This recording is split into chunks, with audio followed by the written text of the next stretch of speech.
Hey guys, welcome back to Mystifying Miracles. I'm Kristen, and I search out true stories every week, twice a week, and I present them to you guys. And sometimes they're mysterious, but they always have at least that one miracle, a lot of times more than one in each story.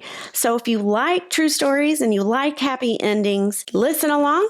We will get started. Our setting for our story today begins. It was 1955, and Emilie Long's husband, he had been a career Army officer. He had left active duty, and he actually got a new consulting job.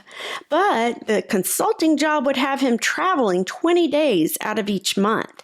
So Emilie was glad that they were finally kind of settling down, but she was also worried because they had 3 school-aged kiddos. She also had elderly parents that needed tending to. So she was going to be doing all that pretty much all alone for most of the time. So she was kind of worried about that. Now, their family did move to a hilltop dwelling in the New England area. That's where her parents lived. And since they needed help as well, they thought that would be the best thing to do. So just, that intro alone, you can see very easily that Emilie's life was very, very busy. Now, Emilie was also a bit regretful because even though they already had 3 children, she wanted another one.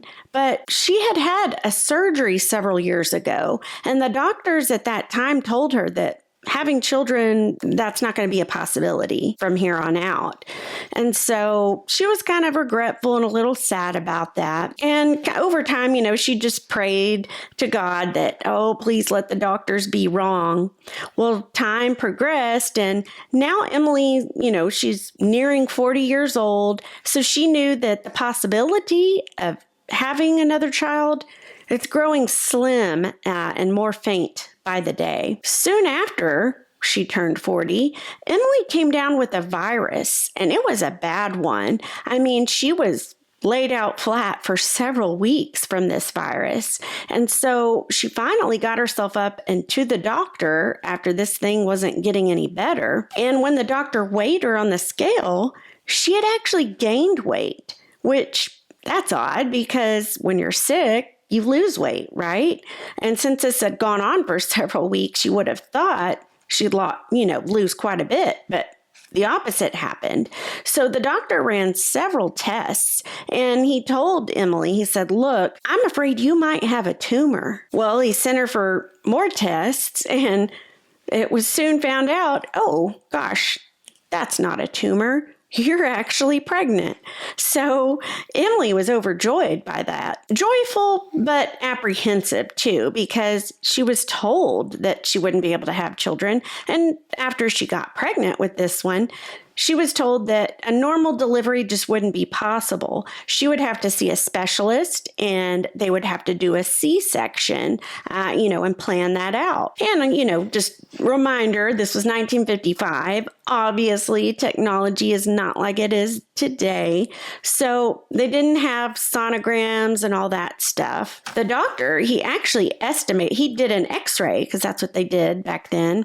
And he estimated that her delivery for the C-section, it could be December, but it could also be sometime in January. So there was like a whole 2-month, leeway there that they were giving her, like, ooh, we're not sure yet. And, again, with her husband gone most of the time, she was like, oh my goodness, how am I going to do this? 3 kids, another one on the way, my elderly parents, and me doing it all alone. I mean, those are valid, concerns. Well, little bit of time went on, and fall turned into winter. Still, Emilie worried quite often, but she had handled everything thus far just fine. Sure, it wasn't easy, but she'd been able to do it. Christmas vacation would soon be here, and her little ones would be out of school. So she made an appointment with the specialist, doing her normal checkups. And that morning, before she headed out to the doctor, it was a cold day, of course. It was now winter. But, she was at the doctor for a few hours and doing the x-ray, the normal tests that they did back then.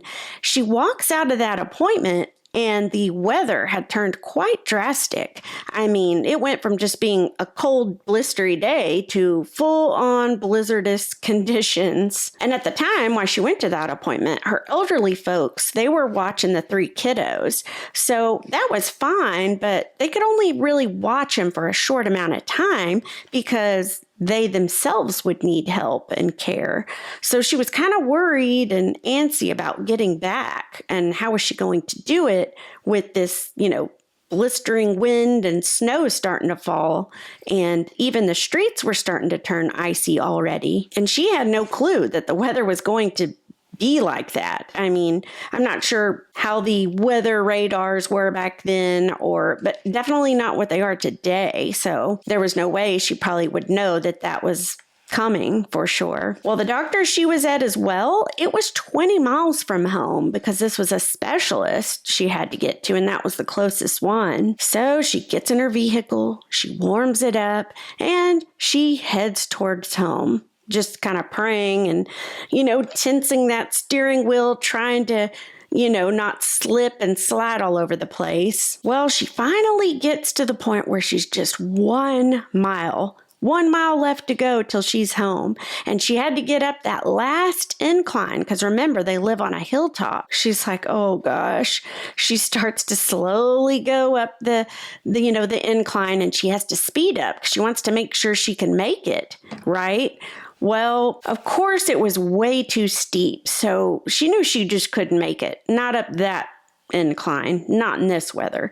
So she kind of slowly turns back around. She wasn't able to get that far up, so it wasn't that far to go back down, and she was going to go a different back way, which would still have an incline, but not near as big and not near as steep. Good thing is, even though she's kind of sliding back down the little bit of that incline to go back the other way, that was okay because there was no other traffic out and around, not in this weather, so she was thankful for that. She makes her way to the back road to the smaller incline, and I mean, by this point, the ice is just all up under her tires, and she's been sliding pretty much the whole way home. So she increases her speed to try to get up that last little hill, and of course, the car stalls. She spins out. Well, now what's she gonna do, right? She decides to leave the engine idling, and she's going to get out of the car. She doesn't know what else she's going to do to get home.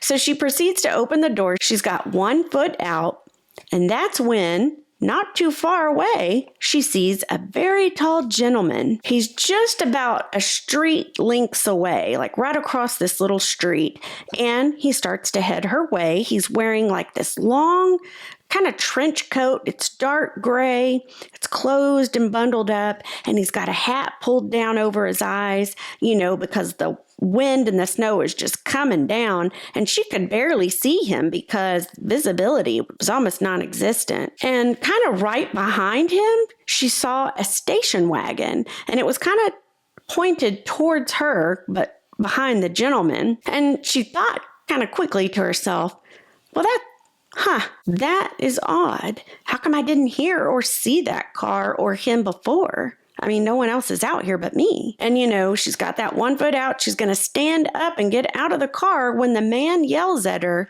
stay put, don't get out. And he tells her, I'm going to get you out. Well, Emilie really didn't have any other choices right at this point. So she just does what the guy tells her to. She gets back in her vehicle, sits there and waits. Well, the guy went behind her, and before she knew it, she could feel herself in her vehicle being pulled up the last incline. And I mean, she really didn't know how he was able to do this because the car was stuck in some deep, snow drifts, and she could feel it just being trudged and pulled up through all that snow and ice. Once she had reached the top, she put on her brake. She rolled down her window. She wanted to look out, wave, and just give the man a thank you for helping pull her out of that so she could get back home to her kiddos and her parents. So she's looking, and she doesn't see him anywhere.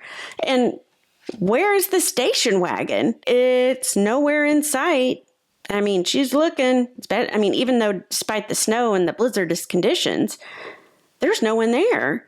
So she looks down. All she can see is a big, long blanket of snow and ice. There's no footprints. And where's the tire marks from the station wagon? She was, beyond herself, just confused. I would be too. So Emilie, was able to head home, get home to her family and her kids, and all was well that day. But wow, what? That's crazy. Fast forward, it's a few weeks after Christmas, and her baby boy is finally born, and her and her husband named him Peter. She's holding him in her arms, and she's just thanking God and just saying a little prayer, just how thankful she is. She was told that Peter would be impossible. There would not be a chance for her to have any more children. And she did. And despite all the worry and how am I going to do all these things by myself, throughout her whole pregnancy, she knew at that moment I was never left alone. I was never doing it all by myself. Even though I had those worries throughout, I always had God on my side. I always had him helping me out in every situation. And she said that God had sent angels to help guard her in all her ways. And was that an angel, guys, that came to her rescue in that blizzard and pulled her up the hill? No tracks, no footprints. What else could it have been?